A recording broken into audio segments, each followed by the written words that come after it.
What happened that night in Cincinnati, Ohio? I remember this very well because I remember watching you being named the general manager of SmackDown. Tell me what went through your mind on that day?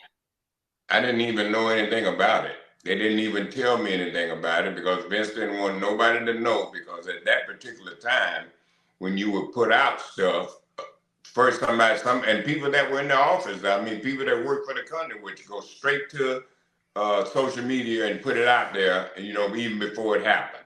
So Vince didn't tell me, the writers didn't tell me. It was about 5 minutes before we went live. One of the writers came to me and told me, "Hey, you and Vince are going to open up the show." I said, what are you talking about?" And he said, "Well, I know they didn't tell you." He said, "Because we didn't want to tell you." He said, "But Vince is going to make you general manager of SmackDown tonight." Wow. And that's how I found it out. Just happened like that. Yes. And look at the career that you have had and that legacy that you had with that run. I mean, it all makes sense now. Tag team matches, one And on I one with the and Undertaker. I came up with those things myself. And I'll tell you how the one-on-one with the Undertaker came. Is one night we were in Madison Square Garden, and Stephanie went out and introduced somebody.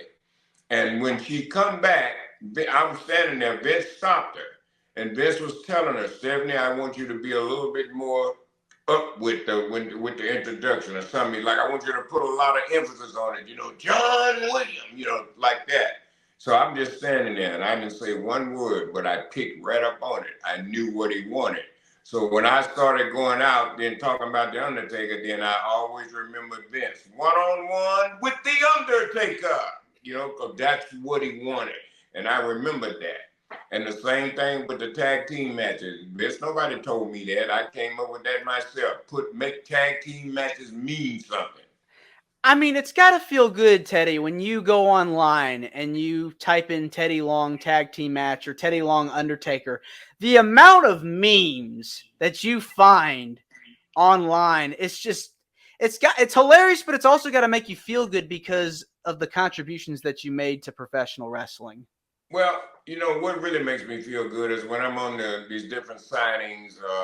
What really makes me feel good is when people come up to me and they tell me you are the best general manager of all time. You made my childhood, Mm-hmm. man. I Mm-hmm. don't care what they're doing now. It ain't you. It ain't you. And Aw. you can see that, when they call me back, when I have to go back and do something. When I walk out, and I'm not bragging about it, but they told me they said I get the biggest pop of the night.